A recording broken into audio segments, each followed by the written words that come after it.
Caw! Hello, and welcome to Finish My Story, where we try to tell narratively complex stories one line at a time.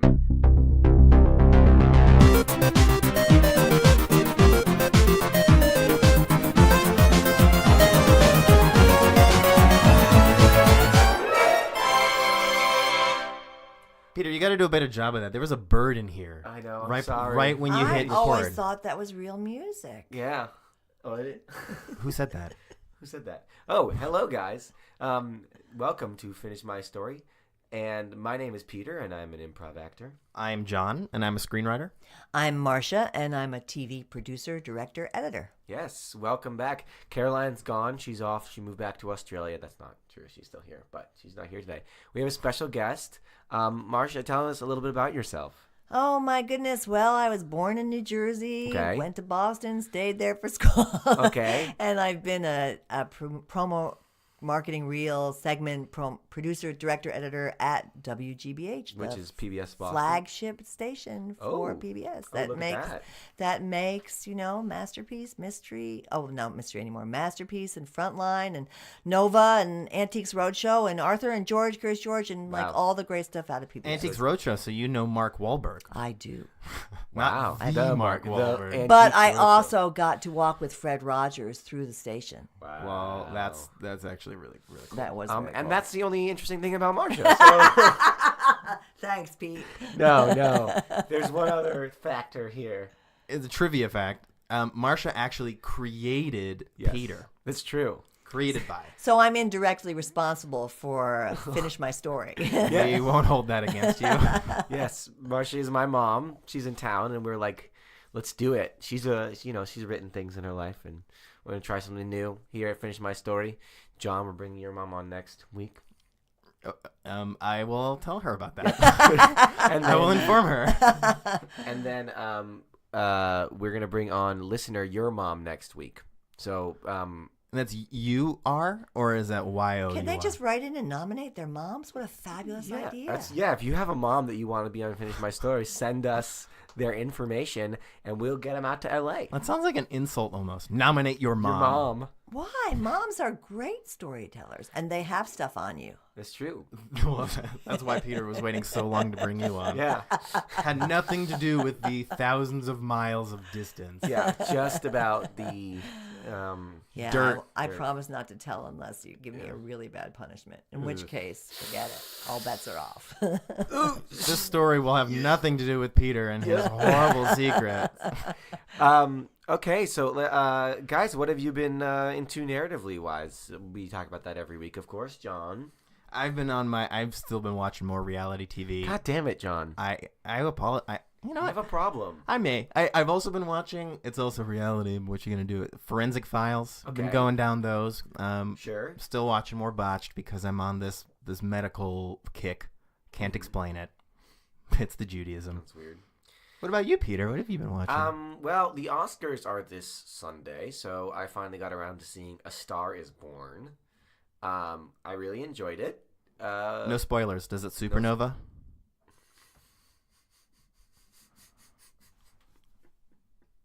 That was an incredibly credible and also terrible joke at home. And I'll wait for those of you at home, and I'll wait for how long it takes you to get that. It took me a long time, so I'm sorry. how dare you? It was a very good joke. A very good joke, John, but I hate you. It was good. Yeah, I thoroughly enjoyed it. I don't know if it's necessarily Best Picture. I don't know if it's not, really, considering the field. It's kind of a weird field this year. But Well, there's no second place constellation prize for A Star Is Born. Oh, John. you shot that one out of the park. Thank you. Oh, God. Thank you. We're gonna stop this right now. Can I get story punished now Yes. for like not even for just okay. puns, for just bad puns? Yeah, I feel like I liked the beginning of it a lot, and then sort of ramped down. Not in a way I disliked, but just Marcia, what have you been watching? Anything interesting? Well, I just binge watched Russian Doll, Oh yeah, Good. which I thought was really interesting, and I got to see Spider-Man, Yeah. the animated feature, which was fabulous. Isn't that Love the anime. It was spectacular? spectacular. I've been loving the foreign films this year, Okay. and particularly Shoplifters, which just was amazing and so poignant. But I think Roma's going to win. Probably. I have no problem with Alfonso Cuarón taking home awards. I guess that's true. He still I haven't needs seen to be. Roma yet, so. But like he just for Children of Men, Yeah, he deserves that's true. still all the and you know to an extent Harry Potter 3. He created that franchise. What It's it is. true. It's true. I haven't seen A Star Is Born, so. Okay, so I'll spoil everything. I did also. I forgot. I watched through the Umbrella Academy on how Netflix. was that? I was pleasantly really surprised. It's like a cool mixture between Watchmen and Kick-Ass, in which it's not. It doesn't really want to be a superhero thing, and that's refreshing. And it's weird to see Ellen Page in something again because it feels like she disappeared. But it's it's like a familial drama. Check it out. I think it's worth it. And your dad just binge watched it while I've been here in LA. So. Oh, perfect. So there's another person who likes it. There you go. So, yes, welcome to Finish My Story. If it's your first time here, we try to tell narratively complex stories. One line. At a time. Yeah, nice work. And we're going to do that. Go back and listen to old episodes, see how that works after you listen to this one. We have to go back. Or listen to it first and then listen to this one. It's I'm up new. to you. Yeah, just whatever you do. Just pause. Just Yep. pause what you're doing. Go back and listen to all of them. All of them. All of them. A Don't lot. skip any. And then come back and listen. Welcome back. Welcome back. Whew. That was a long time you've been gone. How are your I've ears? got a gray beard now. Not that many episodes. Great beard. It's probably like 30 hours of content. Anyway, so we have some special things that we do though, like Story pause. what? What just happened? I paused the story because Why? I need either a clarification on the story or just a moment to make fun of you for what you said about the story. Probably more like that. And then, but let's say you want to get the story back going again. I want to get the story back on track. I'll say story resume. Or resume story. Thank you, Peter. And we also have a story punishment, which you can currently vote on our Instagram for last week's story punishment. We got some options for Caroline. Caroline will have to either propose to 3 random people on the street, eat sushi off of herself, or do a 3-minute karate instruction training video in the style of Bloodsport. And you can vote on those options at our social media feeds. Instagram and Facebook is at Finish My Story Podcast and at Finish Story Cast on Twitter. Getting all those votes by this time next week, we'll have that punishment up. And you get punished because if you screw up something like a name, like Caroline did last week, we'll give you a bing, Bing. Bing. and then you get punished. Just like that. Just that easy. I don't mean to sway the vote at all for all you people who are voting at home. I know there are just gaggles of you. I really like the idea of seeing like a Bloodsport type training video, like Richard Simmons meets Bloodsport. Yeah. I think Caroline That would could be just great. kill that. She would be great at that. However, And she's got that great little head warmer thing. yeah, that'd be amazing. Counterpoint, she would really be embarrassed by proposing to random people on the street. To 3 random people on the street? Yeah. What if they said yes? Touche. Well, she's already married, so. So it's illegal. Yeah. What you're saying is she's deceiving people into some illegality. I like it. Maybe you should pick that one. You decide at home. But yeah, we're getting to this week. So it's, as we mentioned, it's Oscars this Sunday. Ooh, Oscars. The town is going Oscars. crazy. Everyone in LA is driving fancy cars all of a sudden. Wow, who stretched out their car over there? There's so many long cars. And so last year we did an Oscar special, right, John? We did. It did. The Oscars didn't feel so special, but our special did. Yeah, and we started with the first line of the previous year's Best Picture winner, Moonlight. Moonlight. And so we're going to do that again this year with the winner of last year's Best Picture, which everyone remembers. If you remember, which we know you do, say it now. in your head. Not out loud, because you have presumably headphones on. That'd be weird. Good, you said so it. What's the movie? You said got it. Yep. That's right. It was The Shape of La Water. La Land. Shape of Water. Damn it. Yes. You all remember this very well. So yeah, we'll start. Marsha's gonna start, and then we'll go to John. Then it'll be me. Then I'll go. Okay. And then we'll go to Marsha. Okay. And then Back to me. Mac. And then to Peter. Yeah. And then to me. And then And then Yeah. John. wait, Yes, so and like it repeats that. And then me. it does repeat that. And then to me. Oh. Yes, it's like that's how it goes, kind of like a circle. For but you with at a home, I'm triangle. learning how to do this as we speak. That's not true. Peter, I'm a very visual learner, and we're this is not the medium for that. Think of it like a triangle, but in a circle. Okay, having a hard time with that. Ever since I was a little kid, getting into the empty holes, I always trying to get that triangle into the circle. Peter, what's your point about the triangle? Oh, he's coming with the puns too. Ayo. John didn't get that one. Little I got acute, it now. A little acute, yeah.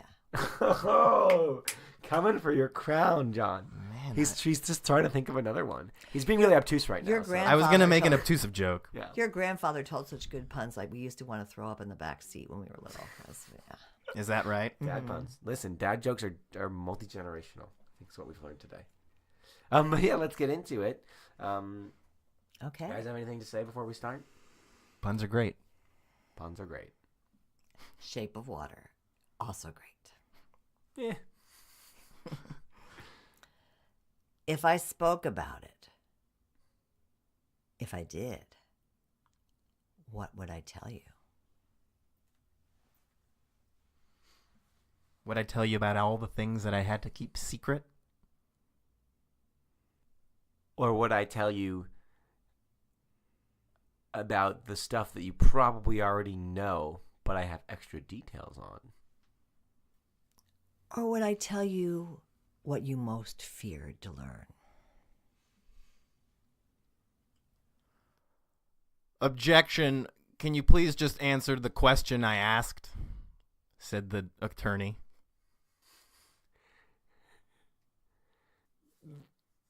I don't feel like I have to answer the question you asked.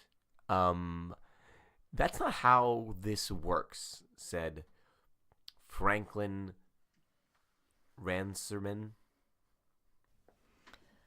Franklin Ranserman didn't even remember what the question had been. But he figured if he had talked enough and in enough circles, he eventually would get around to it.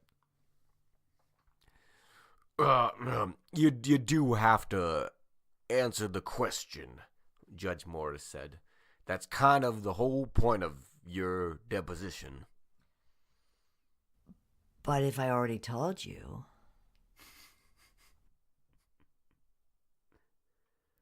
Please restate for the record what you told us.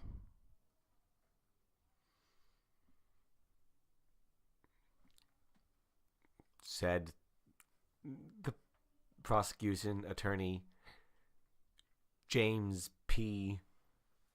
Anderson. Story pause. Is he related to Split P. Anderson? It's a terrible story pause. Thank you. Story resumed. Terrible story pause, John. How dare you? James P. Anderson wrinkled his eyebrows and leaned threateningly in towards the witness stand. This wasn't the first time he had to be a little extra with Franklin. They had met before in worse circumstances, worse than a deposition for murder. You see, it was 3 years prior, and Franklin was walking down the road, humming a tune, when he bumped into James, spilling his hot latte all over James's nice, clean pressed linen shirt. And spilling the latte all over James's pedigree poodle, Charles. The damage to the suit was worse than the damage to the dog. But nonetheless, the suit could not yelp. Charles reared up at Franklin and bit his right hand. Then Charles rolled over and suddenly gasped, and Charles was gone. Both men looked at each other and blamed each other for what happened. With one of them being an attorney, it was going to lead down a very simple road. He sued him. Yeah, he sued him for a lot. And they settled out of court, you know. There was a wrongful dog death there, but there was also a bite, which, you know, medical attention, and then you have all that stuff. So it sort of became a thing between the two. But this was not the murder that was being referred to as Franklin sat there in the witness stand.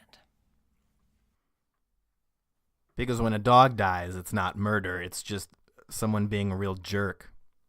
A real jerk. Some would say worse than murder, as it may have been said earlier in the story.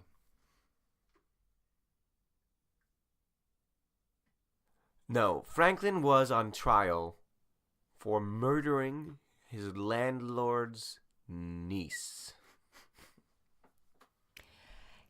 He hadn't planned to take any action, but living in the apartment underneath the niece and listening to her play scales badly week after week was beginning to drive him mad. It would have been fine on a piano or a guitar, but she practiced oboe. And those double reeds, well, they'll get you.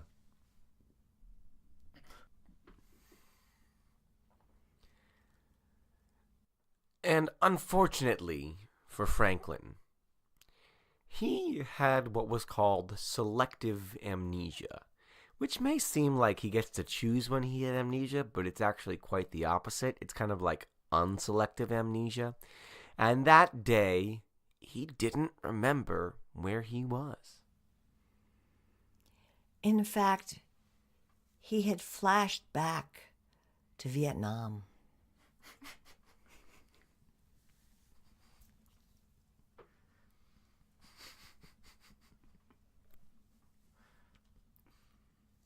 I will repeat, will you please tell us about the events that happened on the night with your upstairs neighbor on the night of her murder? Right. Fine, I'll answer that question. Well, I was sitting in my living room thinking about my vacation to Hanoi from 2 years earlier. It was really a lovely time. I ate some noodles and enjoyed the local culture.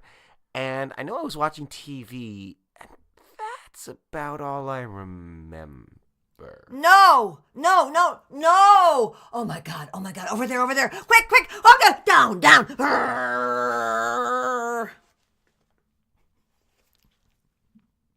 And then there was a bang on the TV, and I woke up, and there were a bunch of people outside, and they're all pointing at my apartment. Screaming down, over there.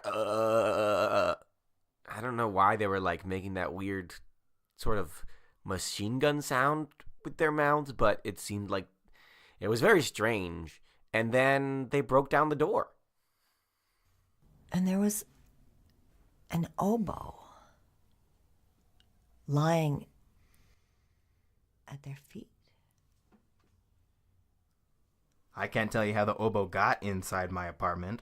I think they brought it in with them when they kicked down the door because they were trying to have some sort of quartet, but they had the wrong apartment. And then they said, you need to come with me, and they put me in handcuffs, and then I was in jail for a while, and then they put me in a suit and brought me here to trial. Then you asked me a question, and then I forgot what the question was, and then I said, if I told you, and now I don't remember what happened after that, but then now here I am. And I don't even remember what the question is. And when I saw you, I knew there was no way I could have a fair trial.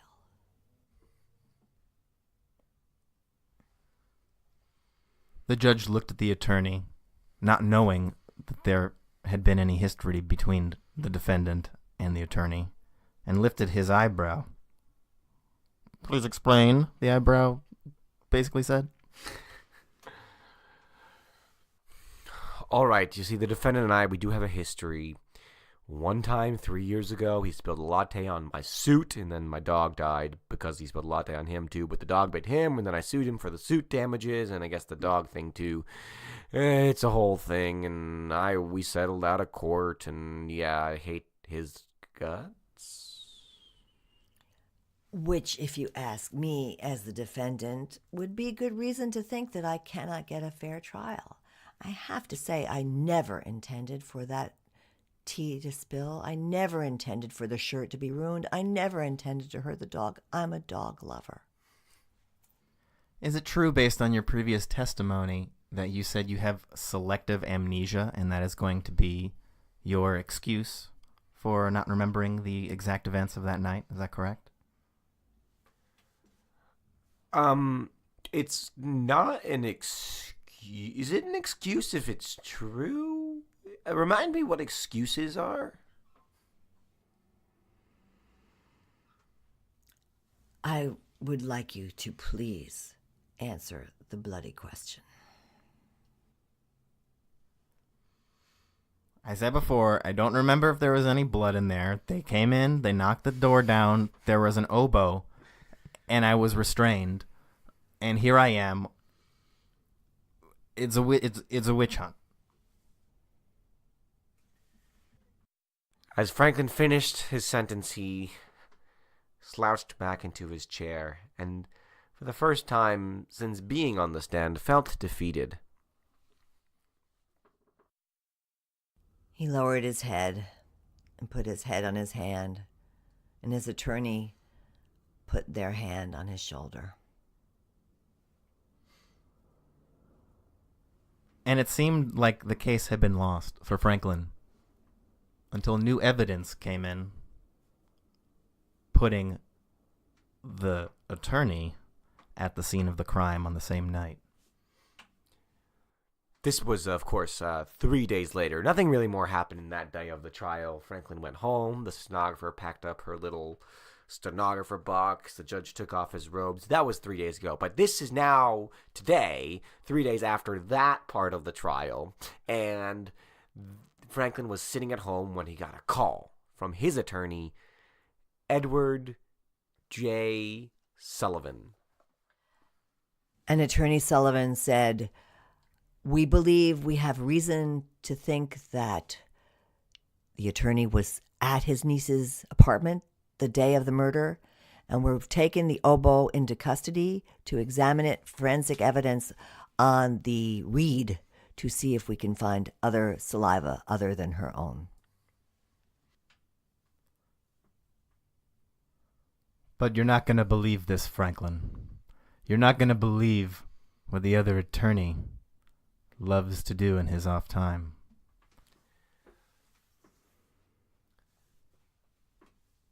Mr. Sullivan took a pause. James P. Anderson is a noted clarinet player.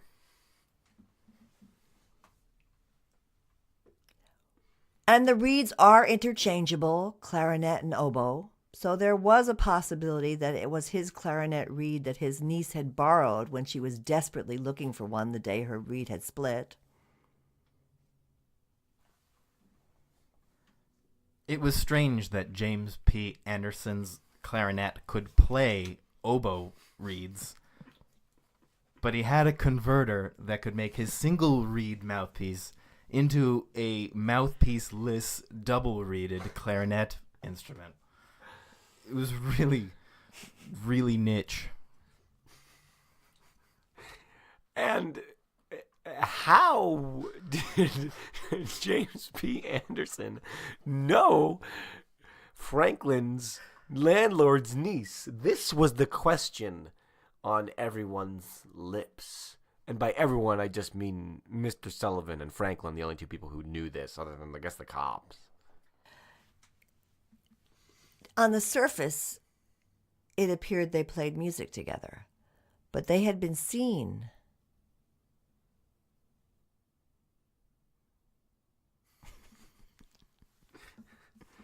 out.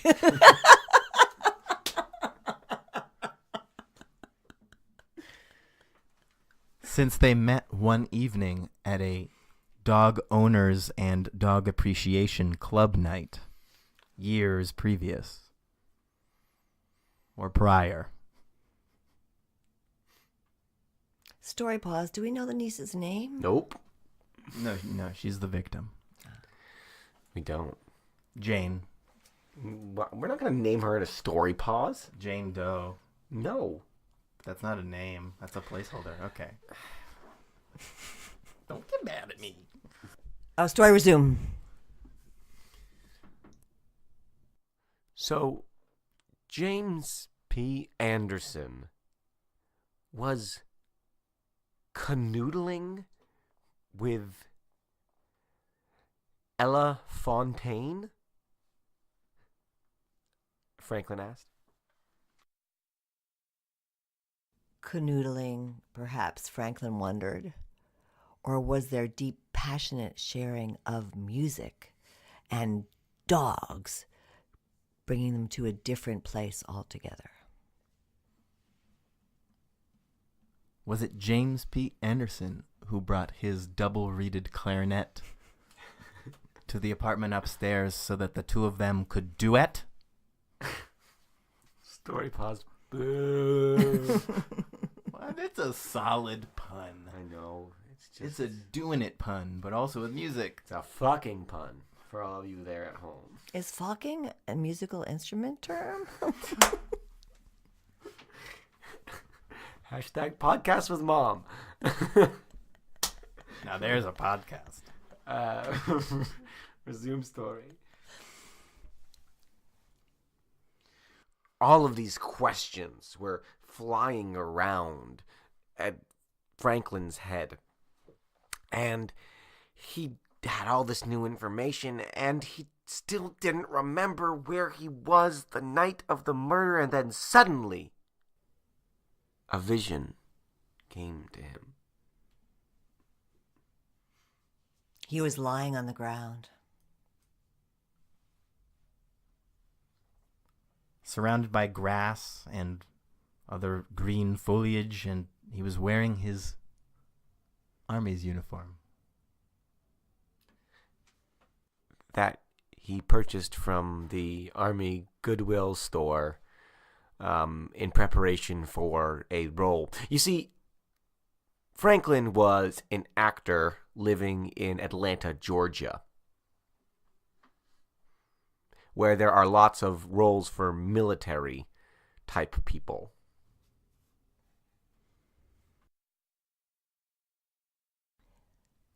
And Atlanta, Georgia was a strange place for a double reed to be found, but no stranger than to be lying in the grass in an Army uniform in the middle of the afternoon.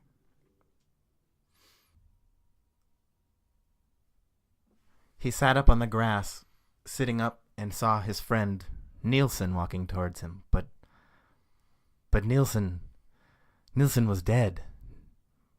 Nielsen died in Vietnam.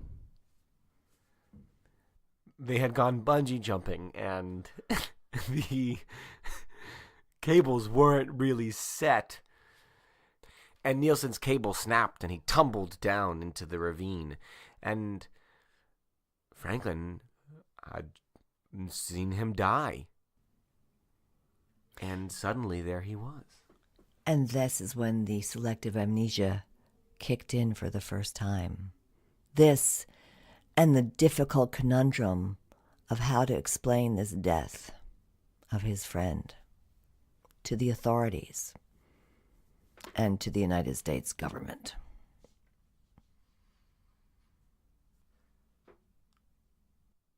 Suddenly it was the next day, and we were back in trial, back in court, back in the deposition. Oh my, where did the time go?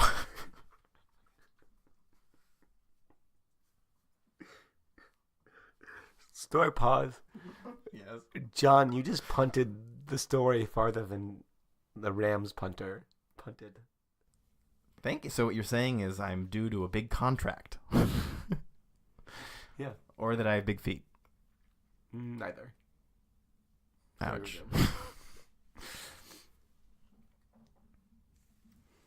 Story pause.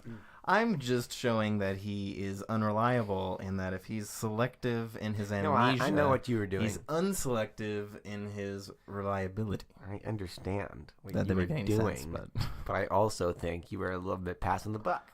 I'm mementoing. Story resume.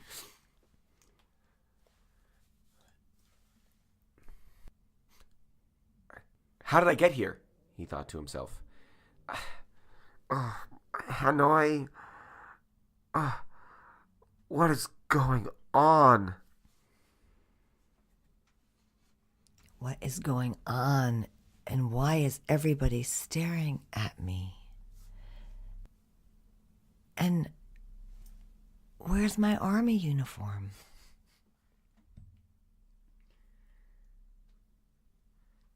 Inexplicably, Franklin was on the stand dressed in a Navy uniform.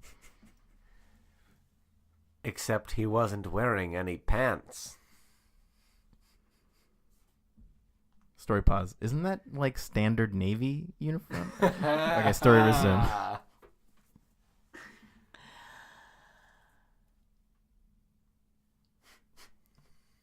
Because he wasn't wearing any pants. He was afraid to get up from his seat to address the judge.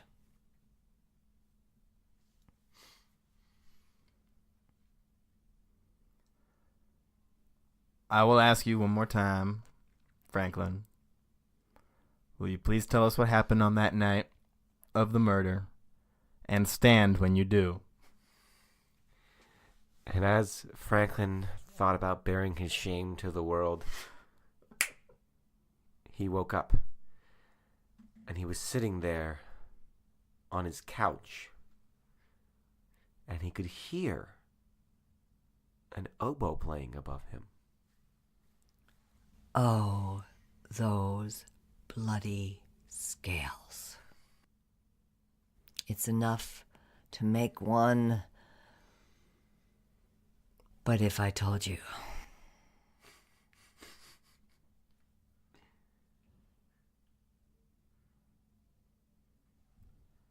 Franklin got up from the couch, walked past the empty dog bed in the corner of his apartment, and went to the door.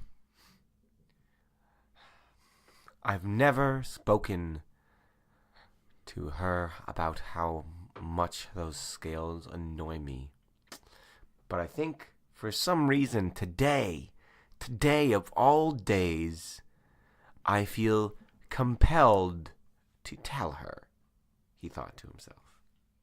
Yes, he thought, this is the day that I should go upstairs. But first he checked to make sure that he was wearing pants and that it had indeed been a dream. And assuring that he was wearing pants, he thought about how much he loved the way her eyes kind of twinkled when she pressed the elevator button, and the curve of her lips, which he could imagine on the oboe, caressing the oboe and making those terrible, terrible notes. Franklin took a deep breath in to gather his strength, unbuttoned the top 2 buttons of his shirt, and made his way upstairs. And on his way up the stairs, more of the dream came back to him. Hanoi, his friend, the trial. James P. Anderson was in it somehow. And then he remembered that the trial was for his neighbor's murder. And he got very, very concerned because he realized that the scales, which were constant when she was practicing, particularly the flats, when she was practicing, that they didn't stop, and they had suddenly stopped.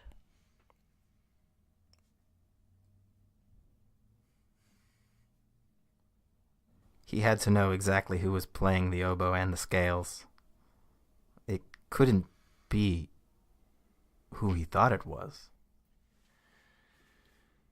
So he rushed even faster up the stairs, and kicked down her door to see James P. Anderson with his hands on her neck.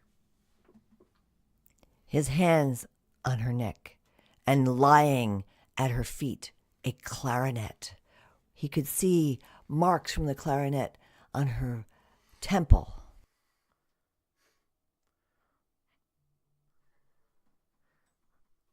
But that was easily explained by the fact that she liked to sometimes try playing the clarinet in different ways. Even though she was an oboist, she didn't understand how clarinetists played. She thought it was weird and stupid. She liked to play it upside down with the clarinet resting on her forehead. Because she read once, that's how Benny Goodman used to do it. Anyway, so that wasn't strange, but the fact that the man who he knew was choking her did seem a little off to Franklin. Franklin chose to act. He said, "Stop!" And then he said, "Stop." But they didn't hear him. They didn't even acknowledge his presence as his neighbor upstairs continued to be choked. "Ella," he shouted. "Ella! Ella, please! Please look at me! James! James Panderson! Please! Please look at me!" Neither of them could look directly, but Ella's eyes moved briefly to the side, and that gave him great hope. If her eyes moved, then there was still hope, and he gathered up his courage and reached down in front of James Panderson and grabbed the oboe, which had been dropped in this struggle, and lifted it up high over his head. "Franklin, stop!" a voice shot out from behind him. A familiar voice. "They can't see you. They can't see me." Oh my God. You've come back. You've come back, but why can't they see me? I rebounded from that bungee jump. You might have rebounded from the bungee jump, but Franklin, you never rebounded from my death. "What do you mean, Nielsen?" Franklin asked. "But no, I got over it." I got over it. I was, in the beginning, I could barely find my way to my house, but I found help.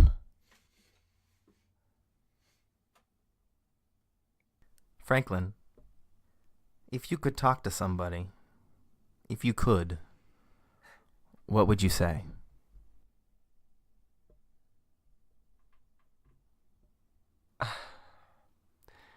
I would say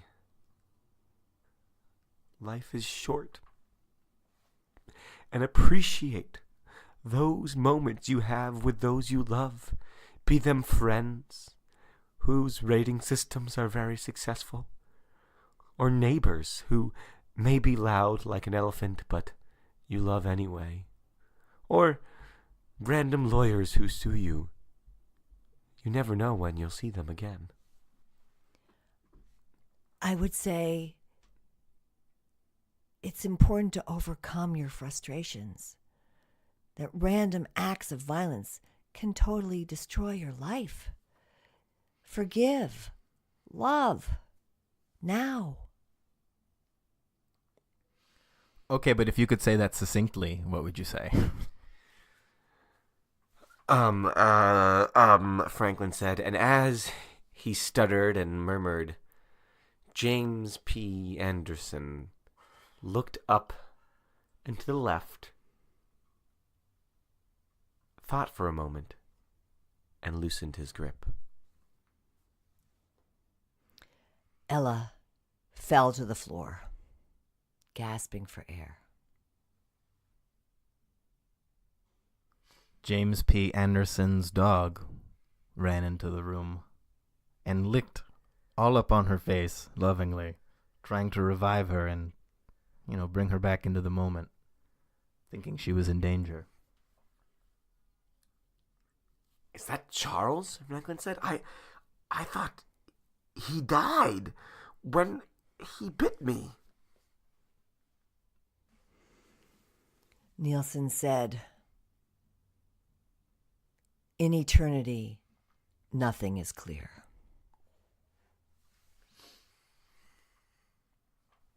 Eternity? Nielsen, where are we? Have you seen Lost? Nielsen asked.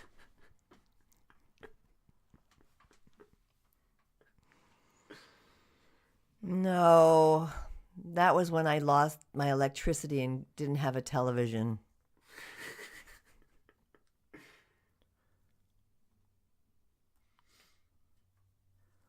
Well, it looks like James and Ella are watching the pilot, so it's the perfect opportunity for you to hop on.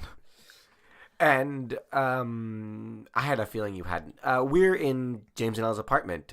You're dead. I'm dead. You died a couple years ago while lying on the grass, and then you've been waiting for your purpose. And I've been waiting for my purpose, but I feel like, wait a minute. And he started to disappear. Story pause. Are we in James' apartment or Ella's apartment? Oh, no, we're in Ella's apartment. Uh-oh, bing, bing, bing, bing, bing, Peter, Peter, bing. Bing, bing, bing, bing, bing, bing, bing. So convoluted. Got so close. Okay. Let it be known that Peter is very upset. You're so close. Okay. It's so convoluted. I think we're going to go story resume.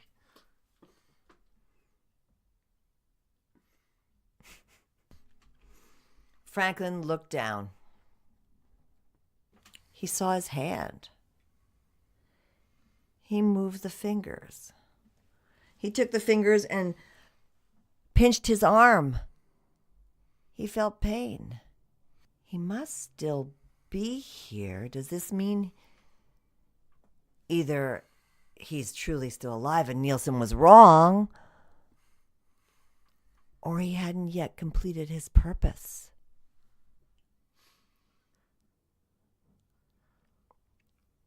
Or the less popular third choice, in that there is pain even in the afterlife.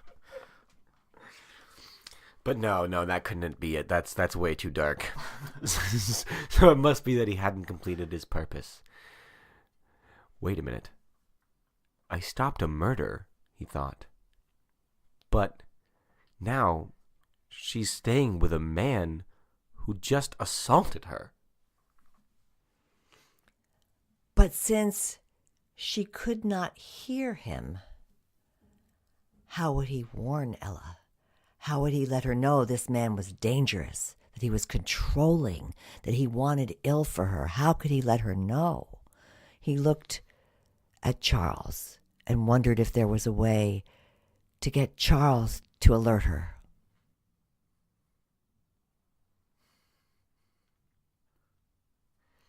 Yes. Surely getting the message through Charles the dog would be a better way than by trying to create some sort of sign with uncooked pasta.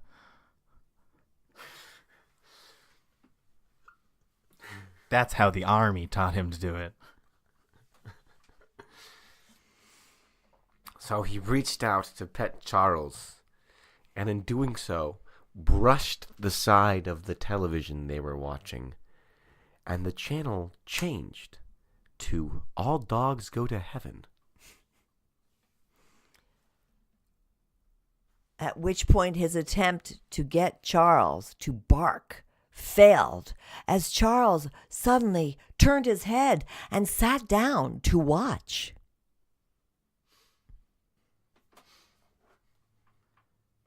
James turned his attention to Charles, his now cognizant and television-watching dog, and thought how he might be able to make some money off of this.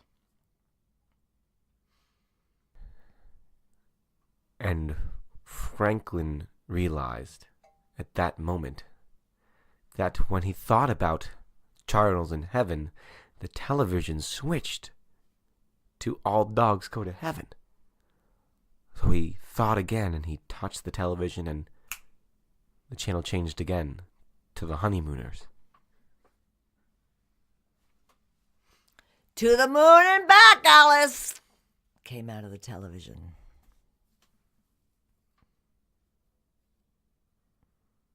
Oh my God, said Attorney James P. Anderson. Oh my God, said Ella Fontaine. Ella said that this show has come on right now is a sign. It's a sign about you and I, James. It's oh, Ralph and Alice.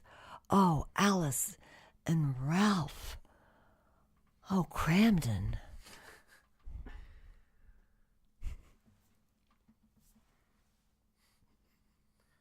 Franklin's plan was deviating more and more from his expectation. But it seemed to be working, as Ella stood up and said, I will take this abuse no longer. Because in the days of the Honeymooners, people did not realize that a show about domestic violence and inequality and subordination of women had become this tremendous hit. But this was now, and it could no longer stand.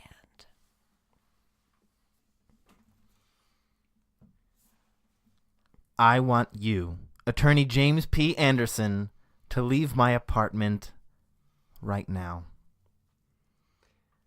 What? You can't just tell me to leave your apartment. I'm Attorney James P. Anderson, he said. Yes, and not only that, you're into me for a lot of money. I object,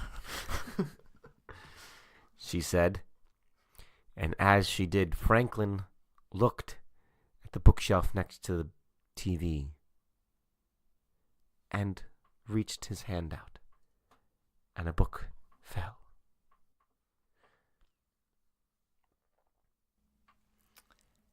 It was a cookbook titled Just Desserts.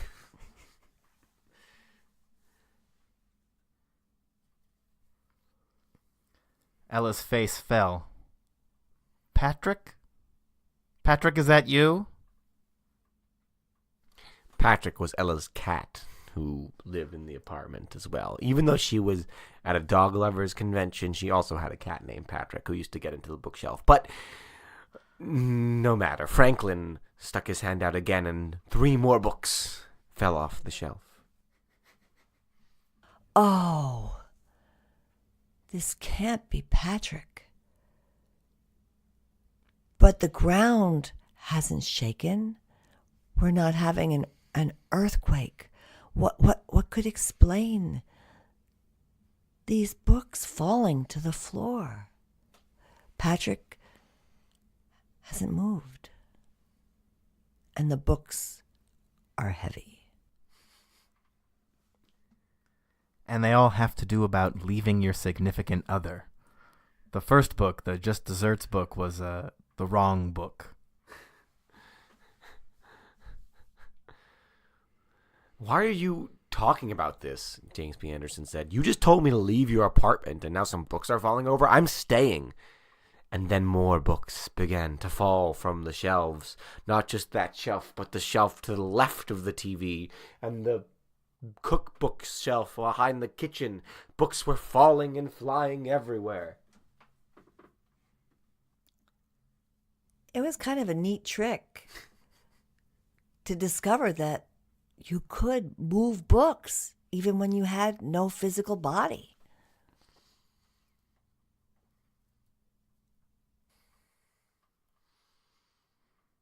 But still, even though Franklin was dead and had this ability, he was hoping that being dead would let him off the hook for having to move his things out of his apartment downstairs.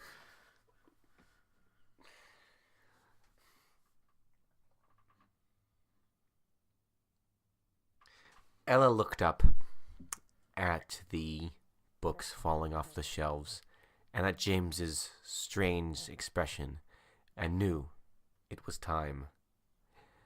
"You see, James, I am much more powerful than you thought," she said, sort of imitating Whoopi Goldberg in Ghost. You see, James, you do not want to mess with this, she pointed to herself.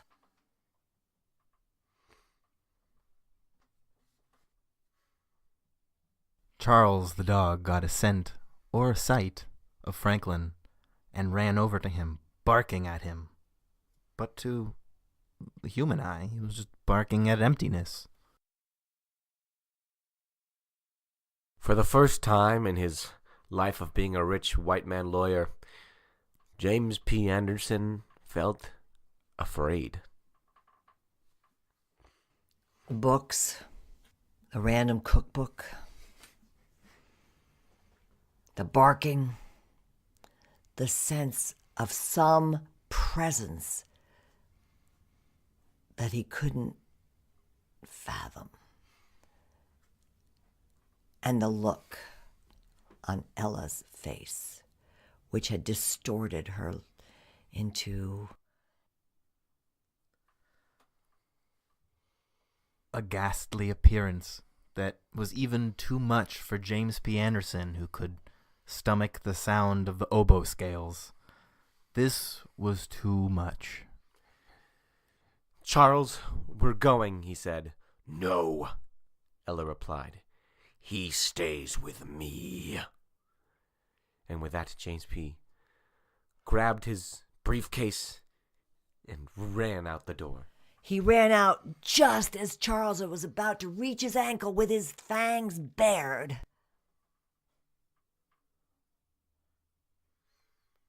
But luckily Charles stopped at the door that was knocked down just because. "Well, thank you, Charles," Ella said. I don't know why you're on my side. You're his dog, but I'm glad that random gambit at the end worked out there. Hey, you want a treat?" Charles lowered his haunches to the floor and stood up and opened his mouth.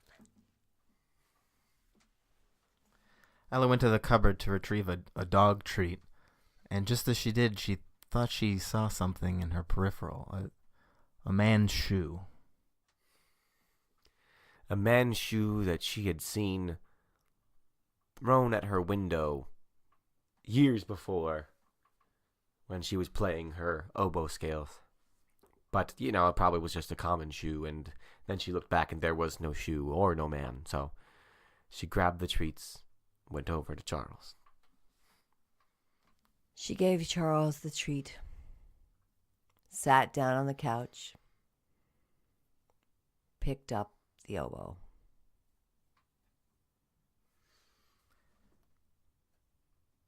And played scales whilst ignoring the extreme mess in her apartment. "Ah," Franklin said, and he looked down, and his hand began to disappear. "Wait a minute, my last sound I'm going to hear is oboe scale!"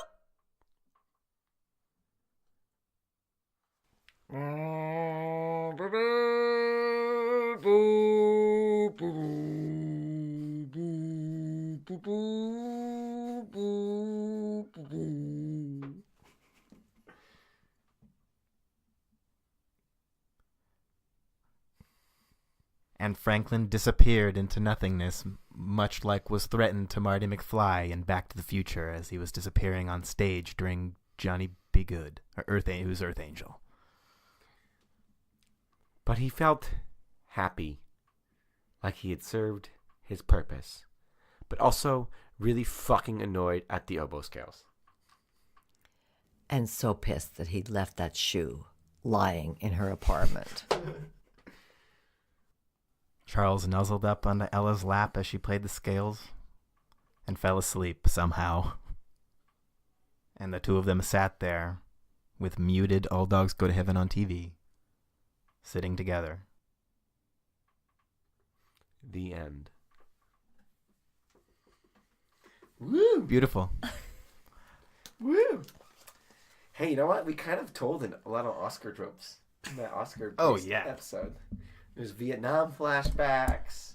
We're going for our Oscar. Non-linear storytelling. A little bit of memento stuff. There was some romance. Domestic abuse. Like knowing about domestic abuse. We got some room stuff happening. It was kind of reminded me, of a Beautiful Mind. There's a little Beautiful Mind going on there. Ghost. Yep. I don't think that ever won in the Oscars, but still. It did. It did? Mm-hmm. Really? Yeah. And you. What? Oh, yeah. Whoopi Goldberg won for it. Here's a fun. And the oboe playing definitely from the soundtracks of all times. Oh, yeah. Oboe playing. Wait, there's still like probably some what's the movie about the cellist? Pianist? There's a pianist. Well, there's a bunch. The cellist who's Fiddler on the homeless. Roof. That one. I don't think that got nominated. Isn't there one with Daniel Day-Lewis where he plays music? Yeah. My Left Foot. No, that's Gangs of New York. No. Anyway, there's music in Oscar movies, so there you go, audience. Do you know who directed Ghost, by the way? No. It's one of the Zucker brothers from Airplane. Really? Yeah. What a Seriously. world. Who would have thought? Well, it's like that the Farrelly brothers directed an Oscar movie. Yeah, he directed Green Book. Ugh. Yeah. Ugh. Yeah. There's something about Mary, and Meet the Parents, and Dumb and the Dumber. Fockers again. Yeah. Mm-hmm. Yeah, and what? Dumb and Dumber. Yeah. Now he's doing. Doing Green Book. Yikes. Although Green Book could have been made 40 years ago, and it would have, been. That's true. The same movie. Have you seen it? No. Have you? No. I have no desire. I just have a hard time watching a movie that tries to be stand on one side of racism is bad. Yeah. Okay, racism is bad. It's not controversial to say that. Anyway, we told an interesting story today. Woo! I was into it. That was it. That got weird. When are we? I'm glad that we at some point figured out. We found our way to a sort of logic there. We don't seem to like Vietnam vets. I mean, this is another episode on Vietnam vets. Yeah, that's true. Maybe it's just, we're not going to be making a World War II vet story. And it's our most recent war. Yeah. Mm-hmm. Oh, no, I guess it isn't, No, actually. it's not. Real war. Our oldest war. But, he wasn't actually a Vietnam vet. He was just a veteran of, American Airlines. Veterinary school. Cool. What did John? What did you learn today? I learned that when you are on trial, say that you have selective amnesia, because that seems to work, and don't wear pants. That way, you're not guilty. You're just insane.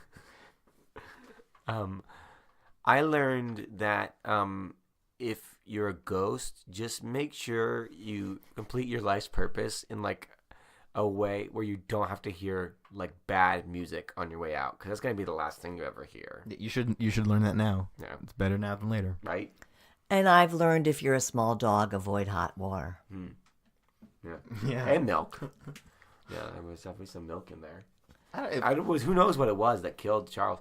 But it didn't kill Charles. Charles was alive. So he was. So what happened there? I like to think that actually that was the moment that the amnesia began. No, that Franklin died. Franklin died in that moment with the tea. When he got bitten by the dog.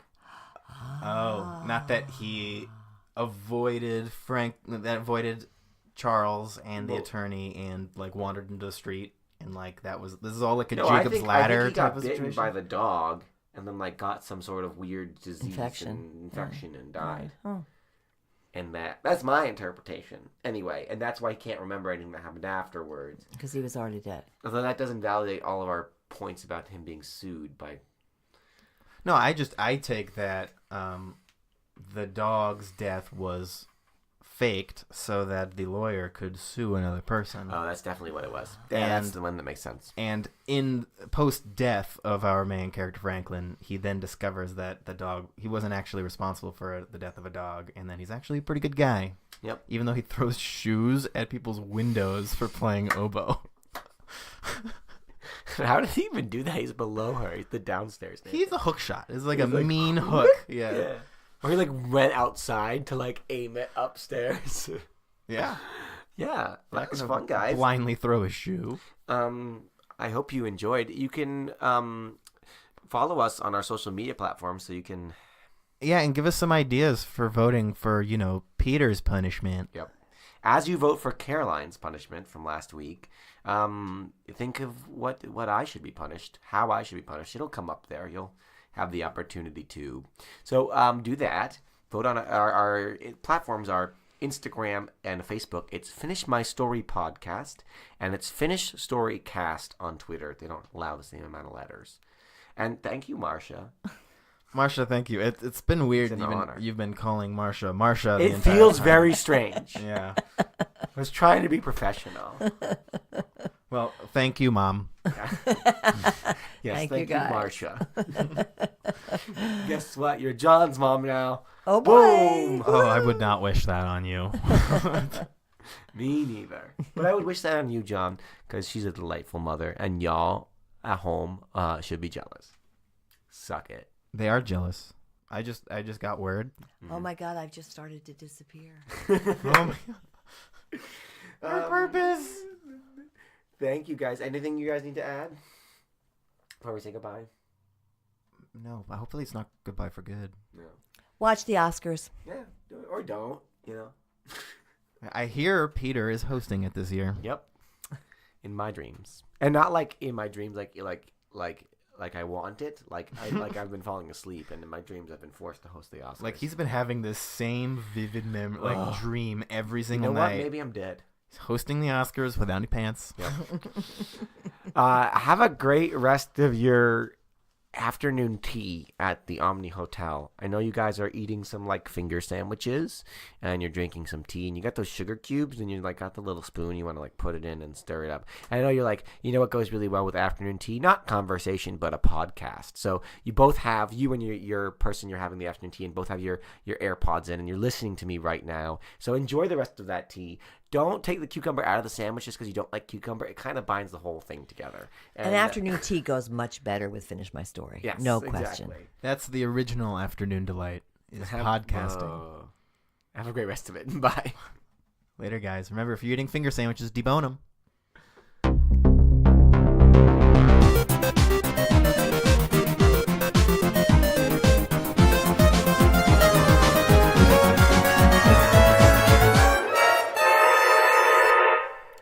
I never have stomach growling, and today is growling all the happens time. when it's recording. Me Always, too. I know always. it's like I never really. Yeah, it has to do with you're like self-conscious of it, and then so it's like you're using different muscles that you wouldn't. You're like trying to. Oh my God! I've just never experienced this before. It's like so loud.